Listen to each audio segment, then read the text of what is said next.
ایک عدد عظیم پٹواری کی تلاش ہے جو اس ملک کے تمام حقوق دو خاندانوں کے نام منتقل کر دے، ایک بھٹو زرداری خاندان اور دوسرا شریف خاندان۔ اس کی وجہ یہ ہے کہ 1960 کی دہائی سے بھٹو خاندان اس ملک پر قابض ہے، کہیں نہ کہیں ڈائریکٹلی انڈائریکٹلی کسی نہ کسی انداز میں چھوٹے موٹے وقفوں کے بعد یہ خاندان حکمرانی کرتا رہا اس ملک پر، اور گزشتہ تقریباً 15 سال سے سندھ کے تو یہی انچارج ہیں، انہوں نے ٹھیکہ لیا ہوا ہے، سندھ ان کا صوبہ کنسیڈر کیا جا رہا ہے کہ جس کے اوپر انہی کا حق حکمرانی تسلیم شدہ ہے۔ اور اگر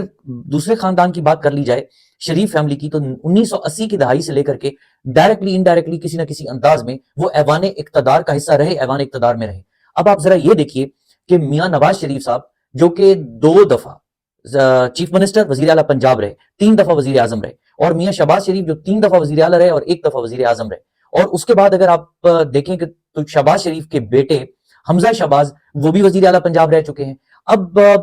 مریم نواز جو ایک سابق وزیر اعلیٰ سابق وزیر اعظم کی بیٹی ہے، اور ایک سابق وزیر اعلیٰ اور سابق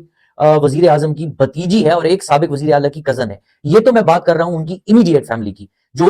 بہن بھائی اور والد اور چچا ہیں۔ اگر آپ باقی دیکھیں تو پتہ نہیں ان کے خاندان کون کون کہاں کہاں سے رشتہ دار کیبنٹ میں رہے۔ اب آپ یہ دیکھیے کہ 1980 سے لے کر کے کسی نہ کسی انداز میں وہ برسر اقتدار رہے، اور اس کے باوجود دونوں خاندان یک زبان ہو کر یہ کہتے ہیں کہ اس ملک کے ساتھ یہ ہو گیا، اس ملک کے ساتھ وہ ہو گیا، اس کا بیڑا غرق ہو گیا، خدا نہ خواستہ۔ اب جب آپ اقتدار میں ہیں تو سب ٹھیک ہے، اگر آپ اقتدار میں نہیں ہے تو ملک سارا برباد ہو رہا ہے، اور آپ کا کرسی اقتدار پر براجمان ہونا بہت ضروری ہے۔ اب آپ یہ دیکھیں، ان سے ایک سوال کیا جائے کہ بھائی ایک خاندان 1960 سے اور دوسرا خاندان تقریباً 1980 سے وہ اقتدار کا حصہ ہے، تو اگر ملک خراب ہوا تو اس ملک کی خرابی کے ذمہ دار کوئی بلائیں نازل ہوئی ہیں، کوئی چڑیلیں آئی ہیں، کچھ جنہوں نے اس ملک کو خراب کیا ہے، یا اس کے اداروں کو تباہ و برباد کیا ہے، یا یہاں پر کرپشن کا بازار گرم کیا ہے، یا اس کے معاشی حالات ابتر کیے ہیں۔ اچھا، جب اقتدار کی ضرورت ہے، اقتدار چاہیے، الیکشن میں ایک دوسرے کو گالیاں دو، ایک دوسرے کے خلاف غلیظ زبان استعمال کرو، ایک دوسرے کو ایکسپوز کرو، اور پھر نہایت ڈٹائی کے ساتھ پھر اکٹھے بیٹھ جاؤ۔ ایک میں سوال کرتا ہوں کہ اس الیکشن میں جو کچھ ہوا یہ سب جانتے ہیں، بتانے کی ضرورت نہیں، اور جس طرح انہوں نے زور زبردستی اقتدار حاصل کرنے کی کوشش کی، اور اس کے بعد سب سے بڑے ڈیموکریٹس بھی بننے کا یہ دعویٰ کرتے ہیں، لیکن فرض کر لیں کہ اقتدار کے لیے آپ دونوں اکٹھے ہو رہے ہیں، تو آپ اس ملک کو کبھی آپ عہدے آپس میں بانٹ رہے ہیں، آپ کی جو میٹنگز ہو رہی ہیں ان کا ایک ہی نظریہ ہے کہ کس کو کون سا عہدہ چاہیے، وزیر اعظم کون بنے گا، صدر کون بنے گا، وزارت اعلیٰ کس صوبے کی کس کو ملے گی، گورنرشپ کس کو ملے گی، اسپیکر قومی اسمبلی کون ہوگا، چیئرمین سینٹ کون ہوگا۔ ایک بھی میٹنگ میں یہ بات ہوئی کہ ملک نازک حالات سے گزر رہا ہے، ملک کی اکانومی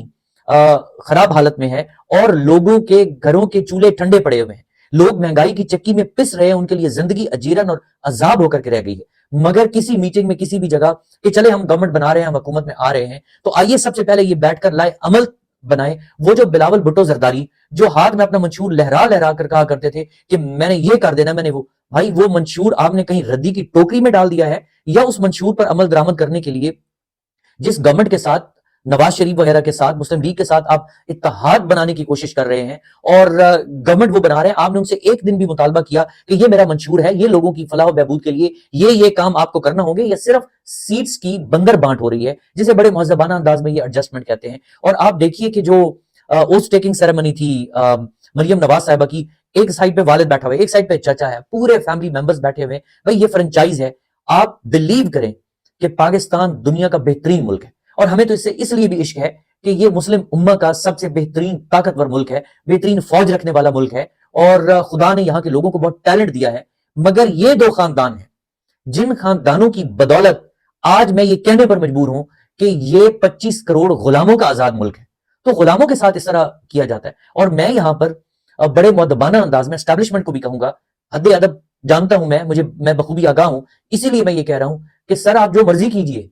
آپ جس کو مرضی لائیے، لیکن ایک اس ملک کے ساتھ، اس ملک کے اداروں کے ساتھ بھلا بھی کر دیجئے کہ ہر دفعہ جب موڈ بدلے، کسی ایک شخص سے تھک جائیں تو پھر کسی نئے بندے کو موقع دیں۔ اس ملک میں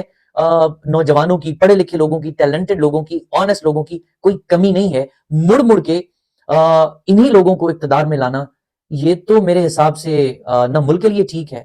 نہ عوام کے لیے ٹھیک ہے۔ اور آخری بات کہ یہ جمہوریت ہے، یہ کون سی جمہوریت ہے خدا کے بندو؟ آپ ذرا یہ تو سمجھا دو، جہاں پر پارٹیز وراثت میں ملتی ہیں، جہاں پر ایک ہی خاندان نسل در نسل اپنے بچوں کو پروموٹ کرتا ہے، اور وہ خاندان امیر سے امیر تر ہوتے چلے جا رہے ہیں، اور باقی ملک کے لوگ غریب سے غریب تر ہوتے چلے جا رہے ہیں، تو کیا یہ کیا چیز ہے؟ یہ کون سی جمہوریت ہے؟ آپ کسی مہذب دنیا میں کہیں ایک ایسی جمہوریت بتا دیجئے جہاں نسل در نسل سیاسی پارٹیز چلتی ہیں، جہاں نسل در نسل لوگ حکمران بنتے ہیں، جہاں پارٹیز وراثت میں ملتی ہیں، جہاں پر گدیاں ہیں یہ سیاست کی، تو معافی چاہتا ہوں کہ یہ جمہوریت کی تعریف نہیں ہے۔ اگر پھر بھی کوئی بے شرمی اور ڈھٹائی سے جمہوریت کی بات کرتا رہے تو وہ در حقیقت جمہوریت کے پردے میں مکروہ قسم کی بادشاہت، کم از کم بادشاہت تو سامنے ہوتی ہے نا، پتہ ہے کہ یہ بادشاہ ہے، اور یہ جو جمہور کے پردے میں اور جمہوریت کا نام لے کر بادشاہتیں قائم کیے ہوئے ہیں، اس سے مجھے ملک کی کوئی بہتری ہوتی نظر نہیں آتی۔ Thank you.